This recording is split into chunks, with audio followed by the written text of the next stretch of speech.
Hello and welcome to another edition of the Comic Shop Show. The Christmas edition, I guess. It's Christmas Eve. I'm your host, Chris Brenneman, owner of Infinite Realities, comics, games, and more in Atlanta, Georgia. It's Christmas Eve, and for all of you who celebrate, hopefully all your shopping is done and you're not like me, waiting until the last minute to grab your gifts. Every year, I swear I'm going to get everything done early, but that's a lie, and I know it. Maybe you're more responsible than me. Hopefully you're more responsible than me. Who knows? Anyway, so listen, today's guest. There are people you meet in this life who you come to very quickly cherish having met. People who light up a room just by merit of walking into it. People who legit give you hope that even though the world seems to be on fire, that as long as they're around, then maybe things ain't that bad. Creator Emmett Hobbes is one of those people. When I say that Emmett is one of the most beautiful human beings I've ever met, I mean that both inside and out. Emmett also seems to believe the same thing about you, me, and most other people. He's all about connecting with folks and finding the good in everyone.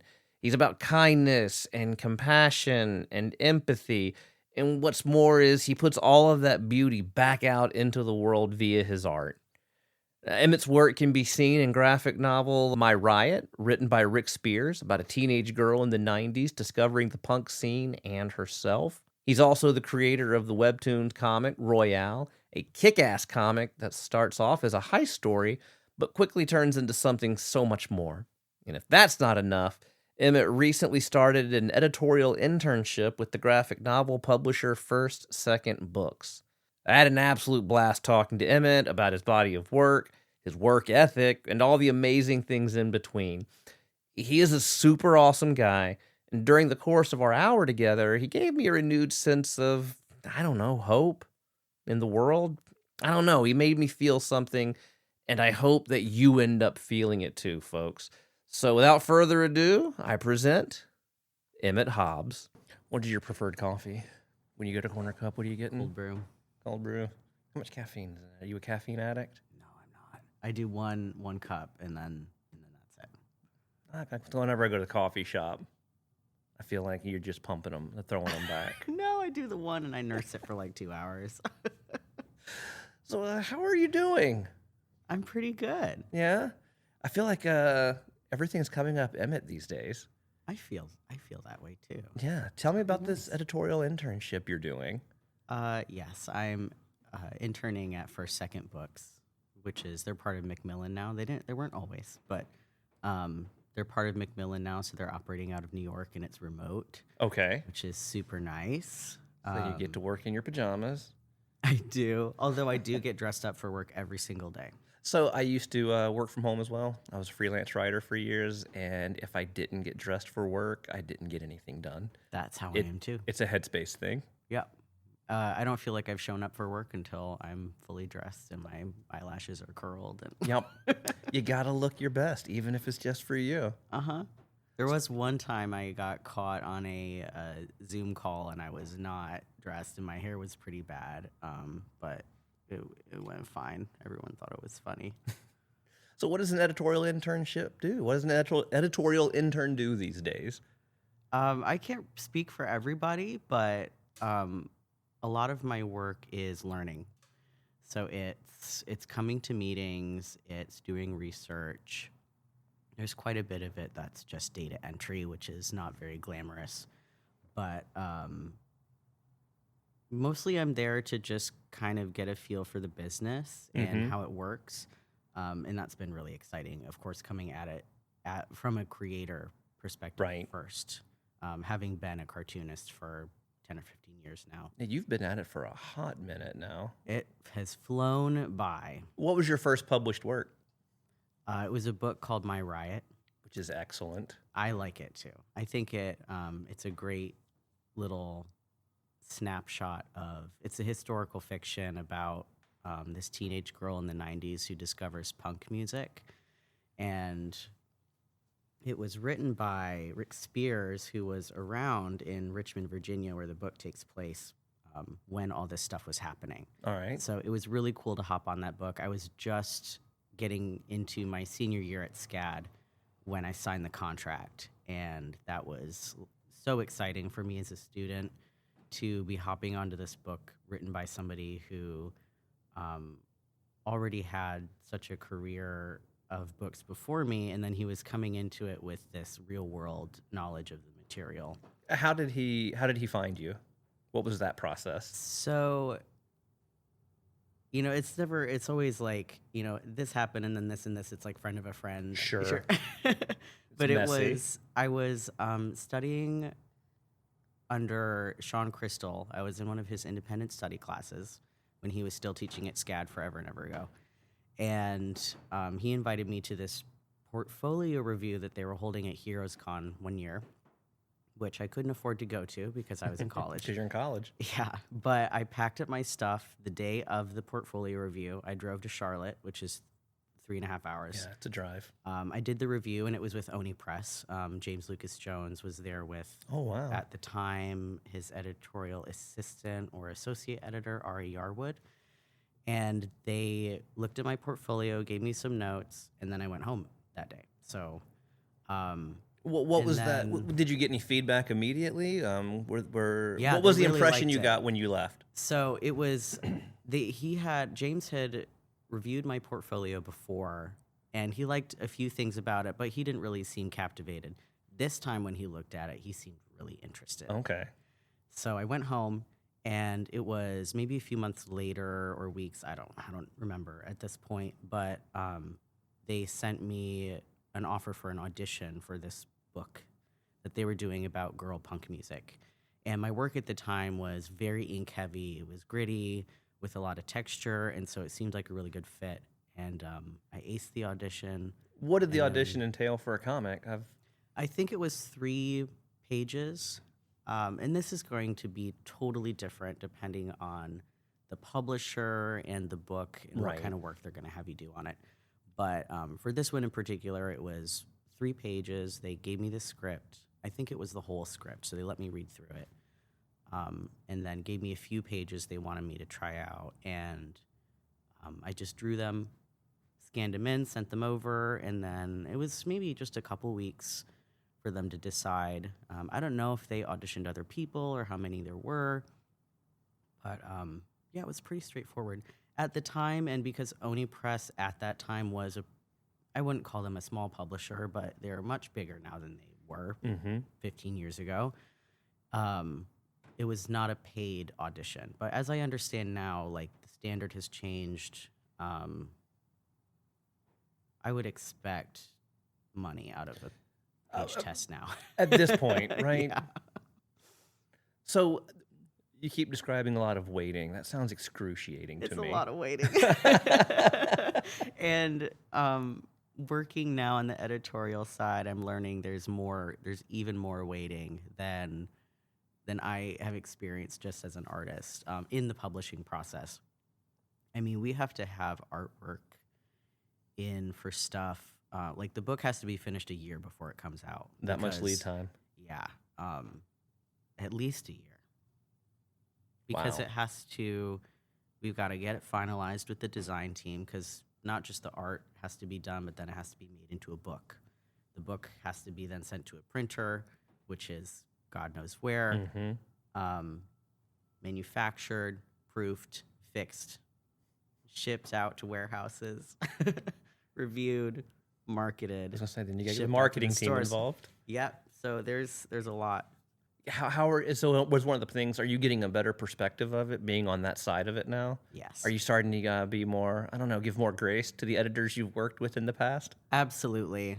I've always tried to be a good collaborator, but I really understand now. It's heavy work. It's a lot of rushing to get things in that you're not going to see the finished product until 2-3 years from now or more sometimes.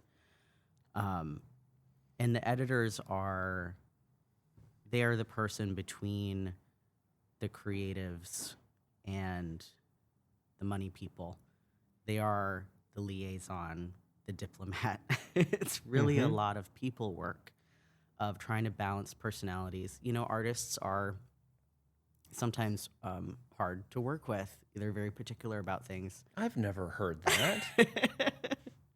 I think cartoonists tend to be a little bit better. You think so? I would think so. I think cartoonists want to be liked. We really want to be liked, and we want to make friends.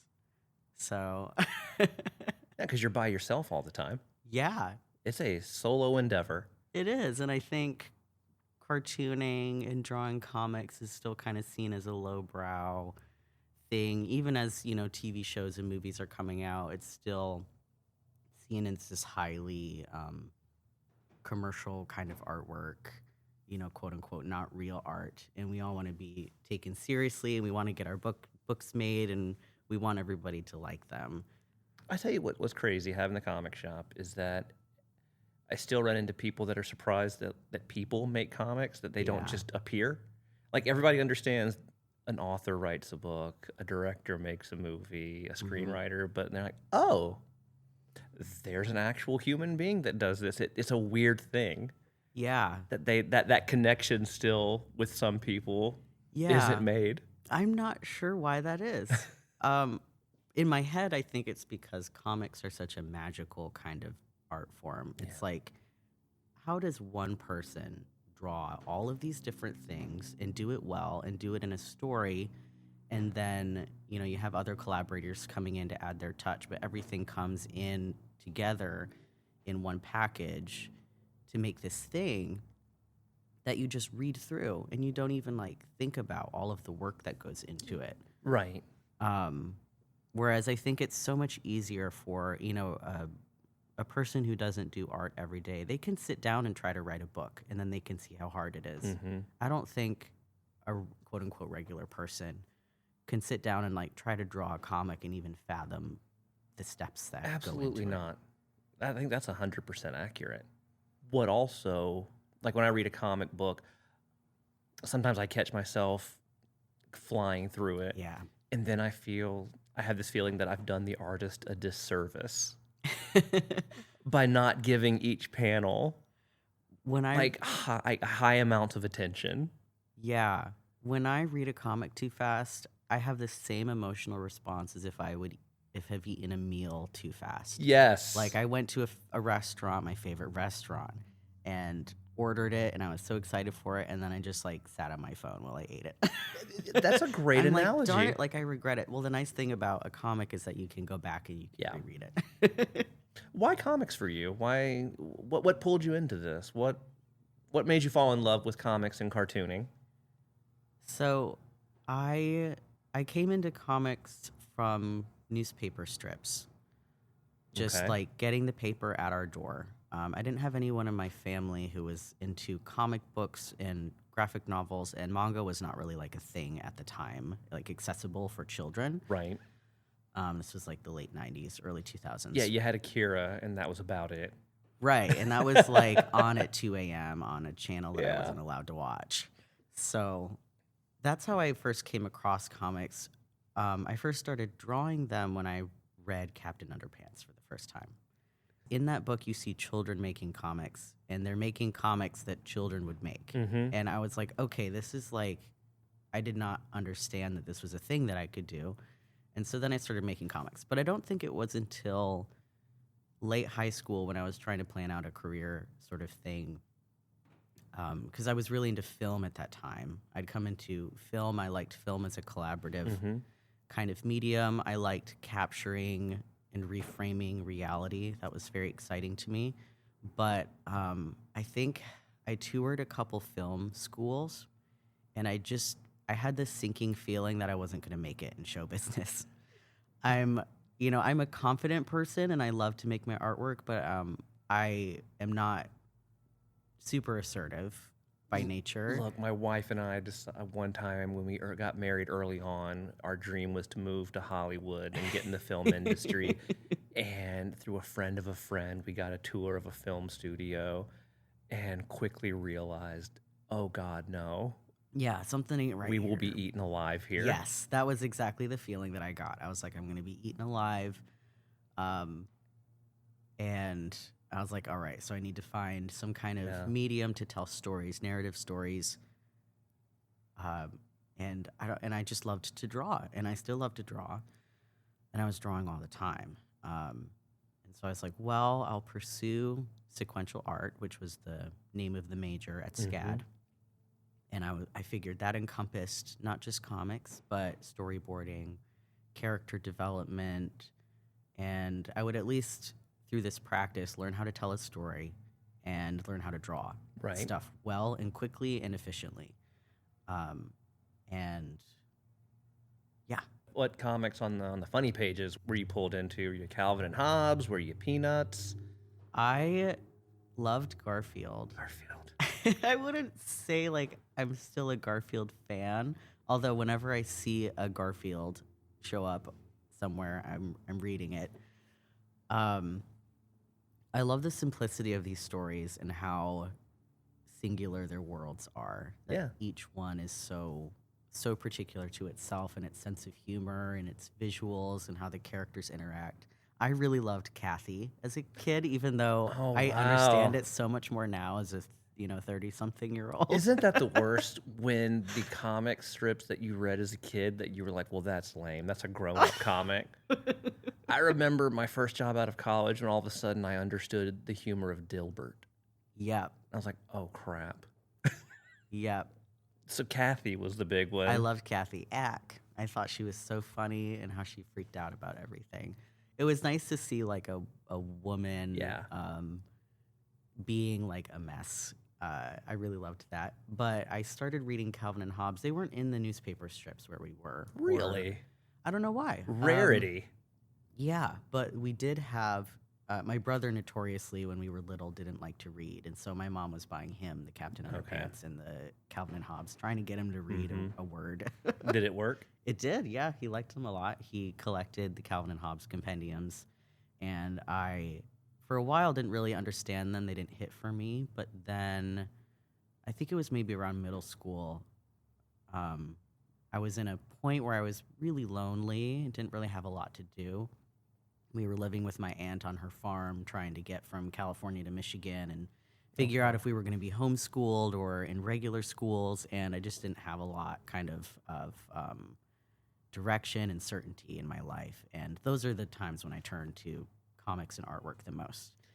And the Calvin and Hobbes were there, and I read them all. And I remember this feeling of like significance reading these books of, I'm in 5th grade and I don't understand everything that this character is talking about, but I feel like there's something really special here in the artwork and the tone. I didn't know. I didn't have the language for it at the time.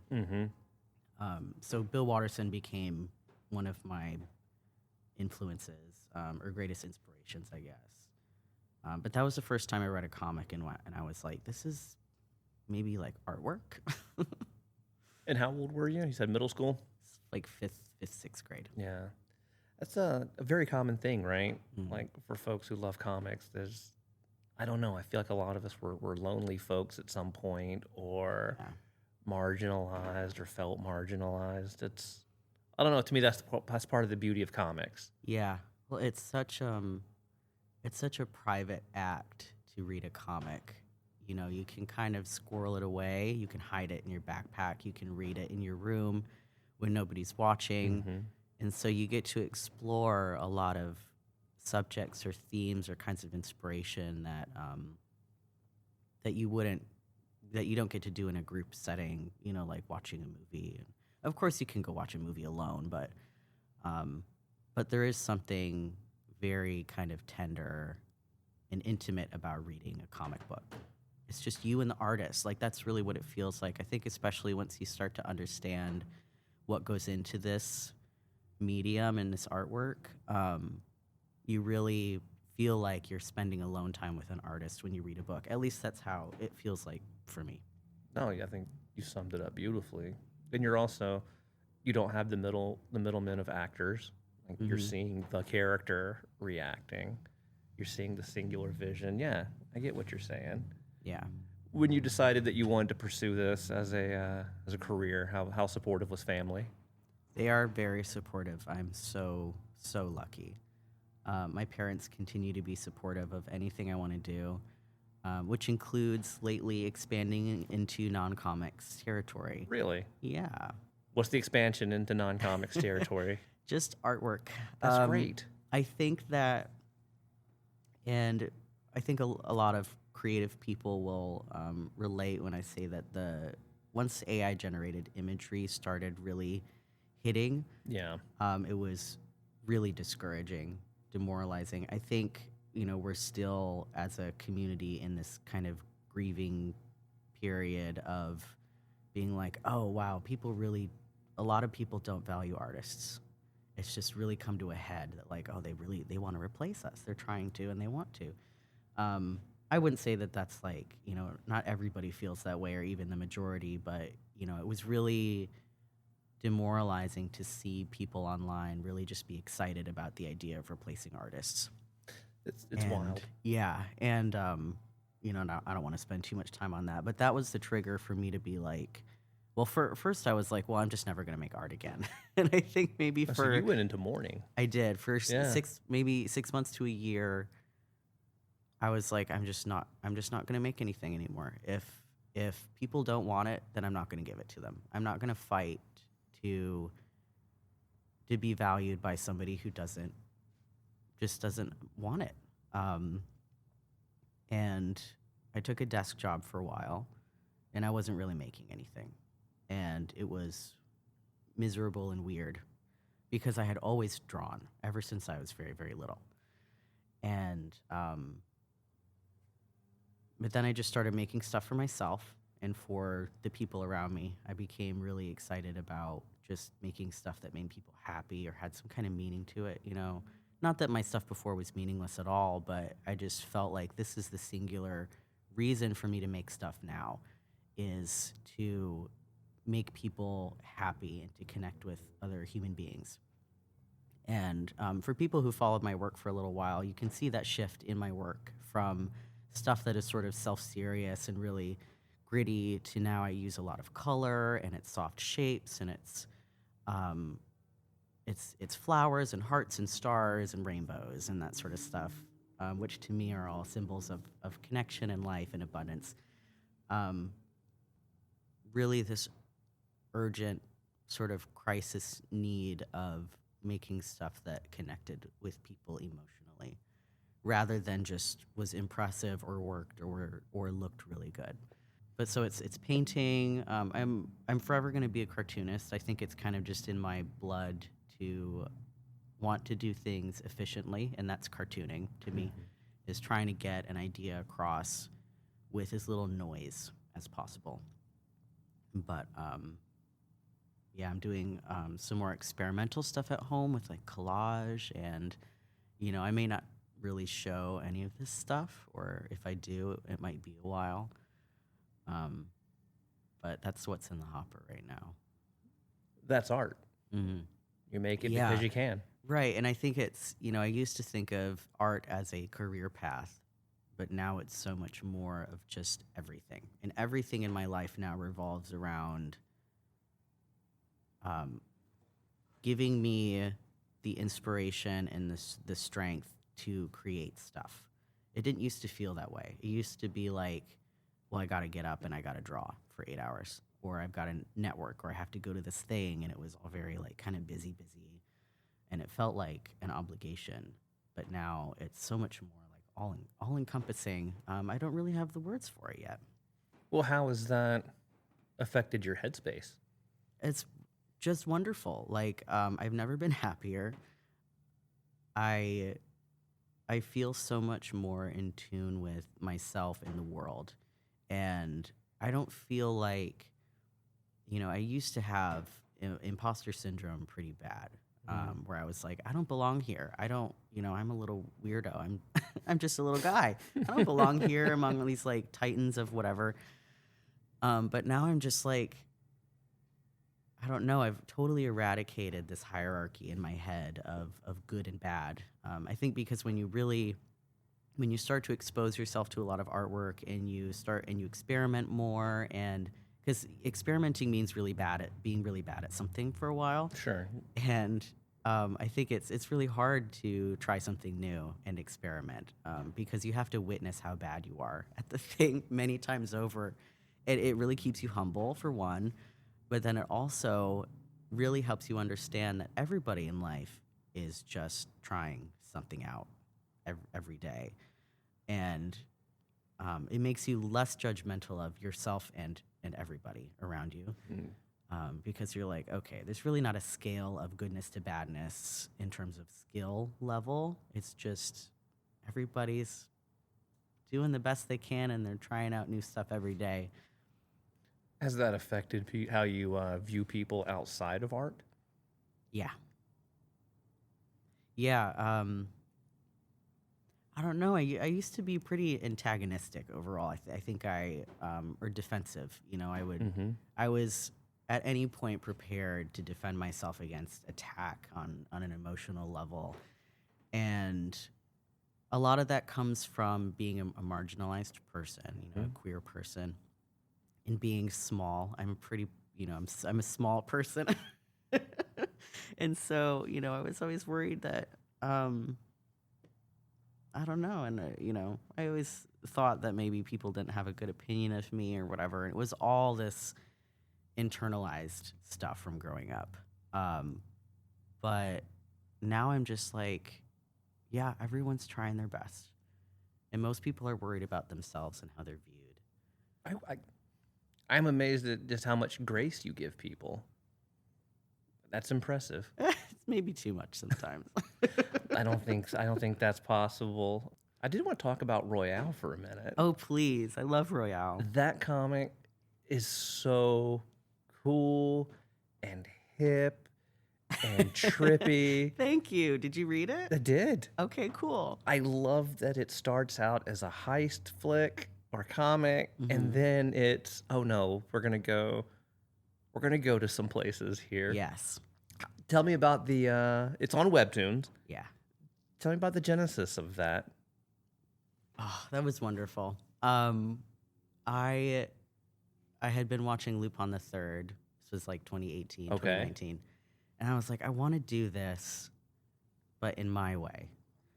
I think it would be so cool to have this, but just a little bit different, like a little bit weirder, weirder in a specific direction. And so I came up with a pitch, and Justin Jordan, who is a writer, was working with Webtoon at the time and introduced me to his editor on his series Urban Animal. Okay. And I connected with the editor and pitched it. He had a few notes. We went back and forth a little bit, and then we were greenlit. And that's the first series that I've written and drawn myself.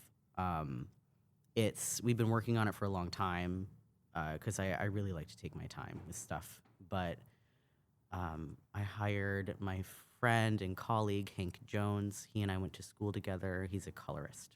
Okay. So he colors it, which color is hugely important in this series in terms of kind of coding these. It starts out as a heist, but we move into kind of a fairy tale horror arena, and color plays a huge part in separating these two worlds and kind of coding who is of what realm. Yeah. Yeah. In a poetic, abstract kind of way, I think. No, the visual cues are amazing. Like at the very beginning of it, the coloring is very, and I don't have the language for it. Not an artist, but it's very different once you cross over. It kind of gets like a T-Dragon society vibe to it once you start crossing over, and it's so distinct. Yeah, I love duality duality is, as a theme in stories, is two contrasting things, or the idea that nothing is ever one thing. There's always two sides to it. And so I loved this idea of characters who are, already sort of out of the system. They're thieves, they're criminals.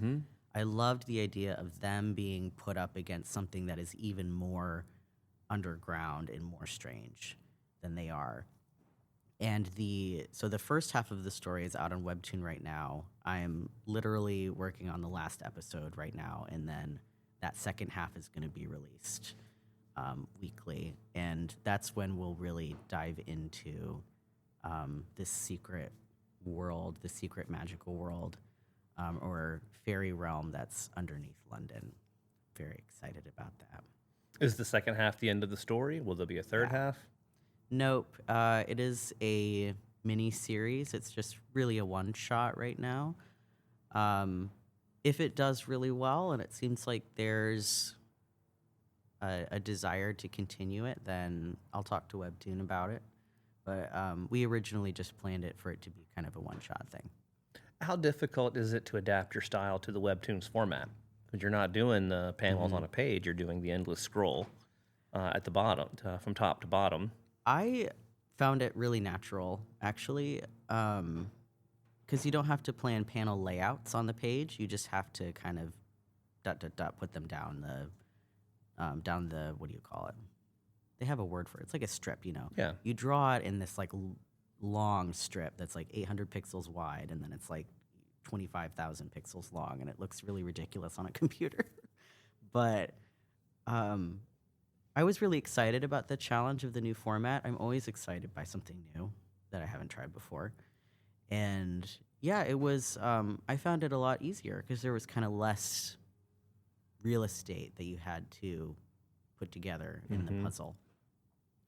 But I did find it really hard to do the sort of weekly update schedule that they originally contracted me for, and we were able to find some flexibility there, which was nice. But there's also this expectation with Webtoon that there's like a big team, or you're going to be using a lot of pre-made assets. So early on when we were making it and I was kind of falling behind on the schedule, the editor suggested that I sort of like copy and paste things or pre-draw faces and just kind of move them around or copy and paste them, drop them, rather than drawing everything by hand. And that was just a matter of utility to keep up with the schedule. And I did do it for a while, and it really sucked. I hated it. I was like, this is not what I signed up for. I like to draw. I'm here because I like to draw pictures. Yeah, because that sounds very assembly line. It is. And prefab.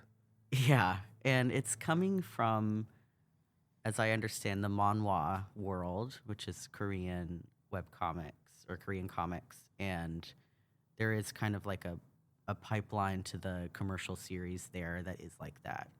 Because it gets them out really fast. But that's just not how I like to work. And it was really just me and Hank making this cartoon in our house. But so I think there, you know, if you look really closely at the episodes, you'll be able to see where I started trying to experiment with these prefabricated assets and kind of just trying to drop things in. But then I go back to just drawing everything from scratch for the most part. How long does it take to put an episode together? For me, it takes months. Wow. Yeah, it's, and I don't know why. I think, you know, writing a mystery is hard. I want everything to be exactly where it needs to be. And this is my curse, is the perfectionism, right? And I don't even think it's perfect when it comes out. I think it's great, but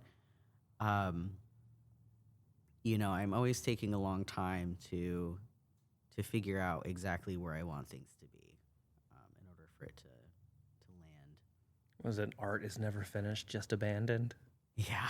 To me, it feels so much more like if you have a kid and it's like a cold day, or it's like a snow day or something, and you're packing them up with all of, you know, you got to get their hat and you got to get their scarf and all their jackets, and you have to get their little snack and their favorite blanket, and then you're like, okay, this is fine. Now you can, now you can go out. Now into you're the world. good. Go. You did some like intense research for this comic. I did, yeah. Yeah, you had actually and got a job specific to this comic for research. I did. I worked at it was a historic preservation firm. That's the sort of technical word, but it was an archaeology company. You know, That they were doing is so archaeological cool. digs. Yeah, and I was really interested in that because I was like, you know, I love history, and I just wanted to see what this type of world was like. Because, the world of Royale, it is not about archaeology, but it is about sort of the preservation of artifacts in a sense. And I really liked it there. I was not doing exciting work because I was not a field worker, but I was doing a lot of reading of these reports that they were putting together of all of their digs and discoveries. And it was really cool to talk to archaeologists and learn about what this world is like. Did you let them know that it was for research purposes? I mean, it wasn't wholly for research. I also I was curious about this this industry, and I grew up on Indiana Jones, and I always entertained the romantic idea of becoming an archaeologist. But I was pretty shy about my artwork there. I don't know why. It was just, I think I just wanted to go into it totally, like in totally good faith, and just like really engage with everything that is there, and not bring in, I don't know, stuff from the outside world. Did you ever clue them in on what you did? There were some people, yeah. I mean, I would mention that I draw comics, and I would show it to them, and they were always really excited about it. And we really connected because obviously we had similar interests in things.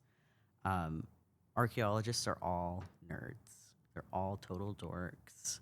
And a lot of them read comics. And a lot of them came into their field because of these romantic characters of Indiana Jones and stuff that we saw in movies and TV when we were little. What are you working on now? You've got a creator-owned project you're trying to put together, correct? I do. I have a little character. Her name is Penelope Pupkin, and I've been drawing her like crazy. And she's beautiful. She's beautiful and perfect, and I love her. She's just this little squishy puppy kid that she's always trying new things, and she's making friends, and I'm still figuring out where she fits. But in the meantime, I draw her a lot. I've been posting little strips and little doodles on my Instagram. And I do have a book pitch that I've put together that I'm sending out to agents. We'll see where that goes. I'm just trying a lot of new stuff right now and getting a lot of stuff in the hopper. And I'm going to see what sticks, what people are interested in.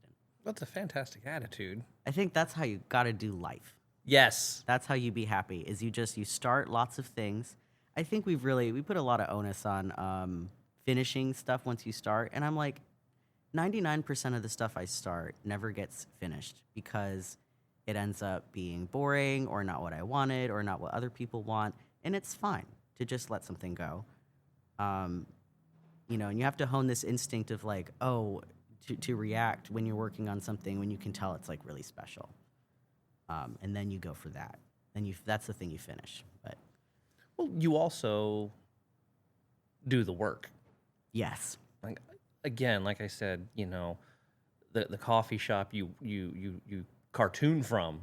I do. Is right next to the comic shop here. Every Saturday. And I see you over there all the time. You're working. You're not talking about comics.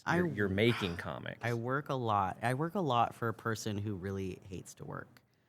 I really hate working. I really have a hard time sitting down and doing something sitting down for more than 5 or 10 minutes at a time. But I've found that the more I work, the more stuff I get.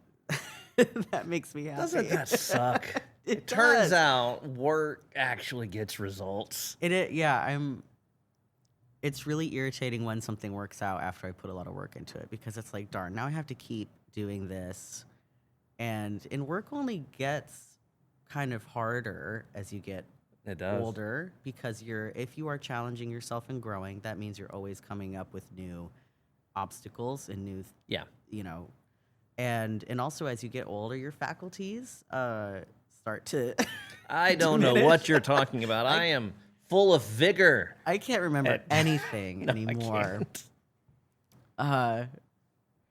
So yeah, and it just keeps kind of getting harder, but it gets easier in other ways. You start to understand, like, okay, things are always like, if you're doing life right, I think it's always going to be a little hard. Um, but then you can take comfort in that and being like, okay, it's not hard because I'm dumb or in a bad place or whatever. It's hard because I'm challenging myself. And once you get over the hump or get to the next step or whatever, you're going to look back and be like, oh, wow, okay, I am totally different now than I was back then. I have all these new skills and I am getting better. But it's good to, you got to stop and take stock of things. Otherwise, I think you can kind of get yourself stuck in a situation where you're looking forward too much. That's a trap you can fall into, because I'm the same way. I have found in middle age that I am happiest when I have things to do and when I'm focused on some kind of goal, and not just focused on the goal, but working towards the goal. Yeah. But the flip side to that is, you can get some blinders from time to time and start missing details and start missing experiences. Yeah. It is equally as important to slow down occasionally. The other thing I hate about work, though, is it does cut into my sitting around time. I hate that too.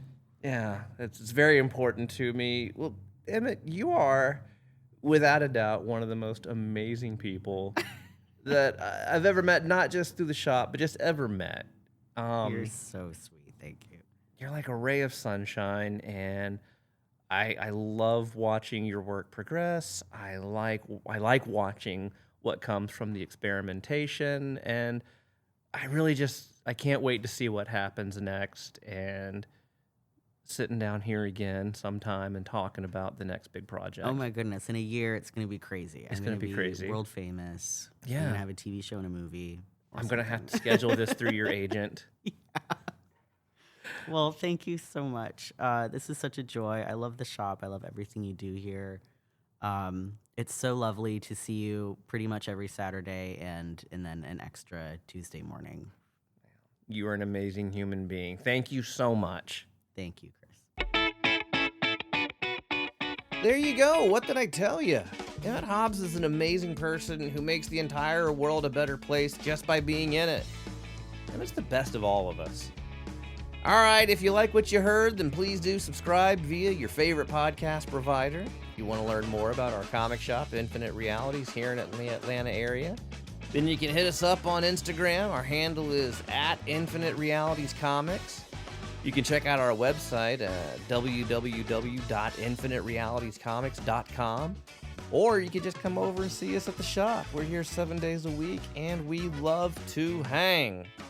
And that's it for this week's episode of the Comic Shop Show. We'll be back next Wednesday with another guest, so until then, be safe out there.